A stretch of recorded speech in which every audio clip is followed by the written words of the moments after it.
Alright, I'm much farther down than I expected I'd go today.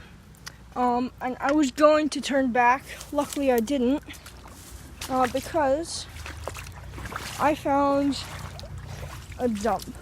Now you can't see it here very well, but there's glass and pottery all the way up through here. I'm just going to show you how far up it goes to where the actual dump is.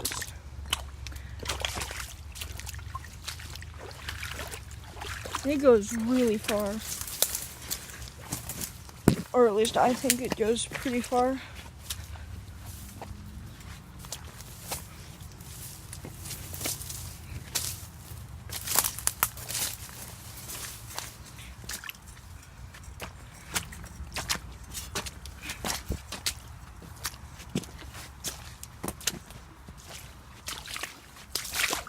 Now this is where most of the stuff is, just up along here.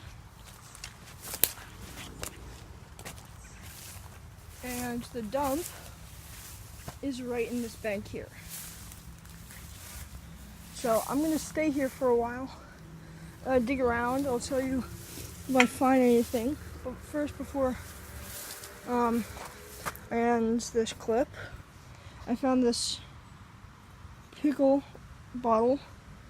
I may or may not keep it. I'm gonna have to clean it off first to see if there's a seam, to see if it's factory made or not. Alright guys, I'll be back with the next find. Alright, it's been hours of hard work. I really haven't found anything until just now. I mean, the only other thing was this pickle bottle, which I'm going to keep because it seems older. And to tell you the truth, I'm just about to give up. I'm covered in mud. I'm soaked up to my waist. But I just pulled out my first bottle, or in this case, an inkwell. Now, it looks fairly modern, but actually, let me just wipe this off here. It has a ground lip, so that means it's older. And the lip looks slightly crooked, so that's definitely a keeper. Finally, I'm finding stuff, even if it is just small. There's a couple other things I want to show you. This was a real shame. That's this is a seltzer dispenser. It is broken. That would have been amazing.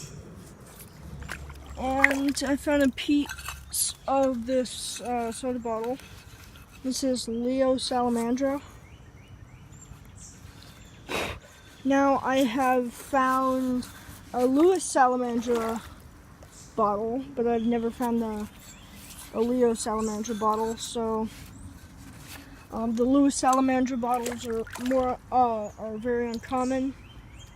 So I'm wondering if the Leo Salamandra is even more rare. Alright guys, I'll be back if I find anything else. Guys, I'm really quite excited right now. So I crossed the street, new location. I saw these dig holes for a metal detector. By the way, if you do this, I do not accept you as a fellow relic hunter. You're trash. By do this, I meant leave the hole open. So I looked over here, and there's a bunch of glass and pottery, and this is the old stuff. All right, this is the sort of stuff that is really, really great to find. And I just looked down over here, and under these leaves was a bottle.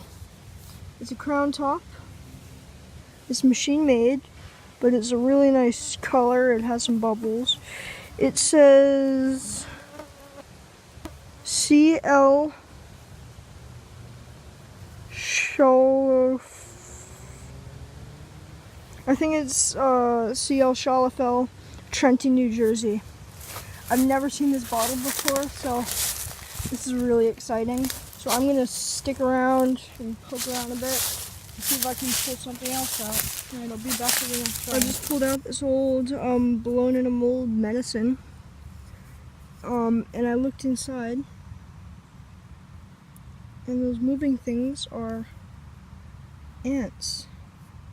So I'm gonna see if I can safely get these ants out, and then I'll be able to keep this awesome bottle. Alright, I'll be back with the next find.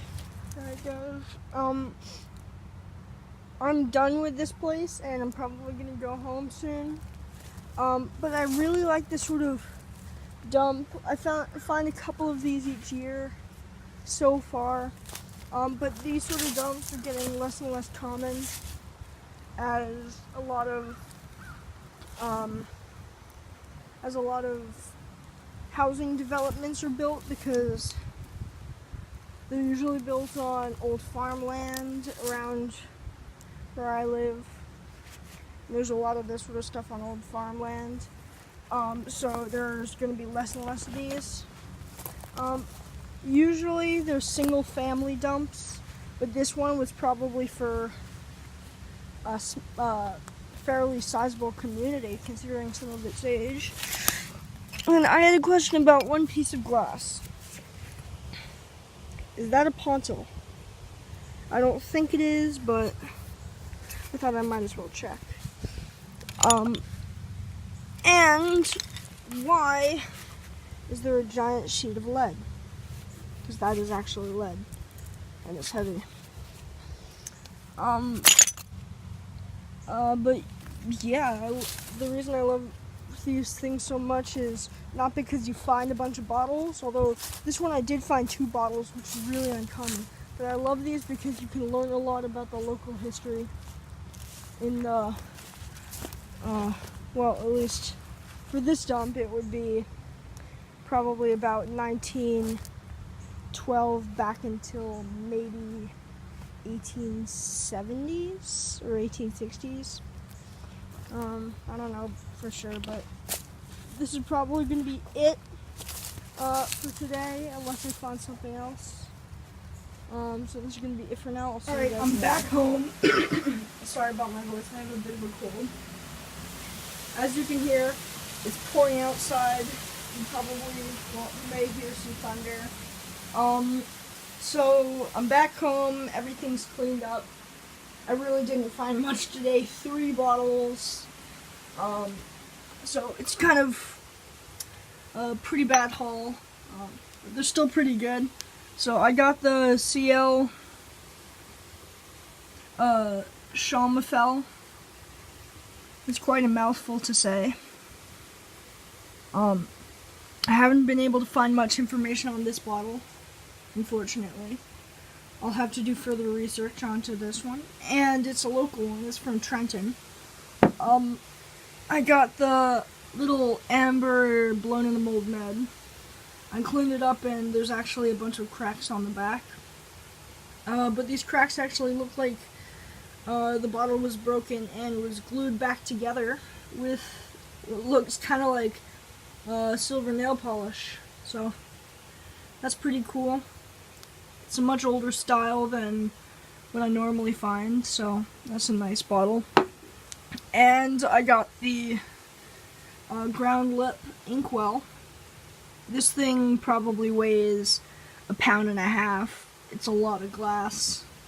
And there are some bubbles in it. I can't really see them at the moment. Yeah, I can't see them.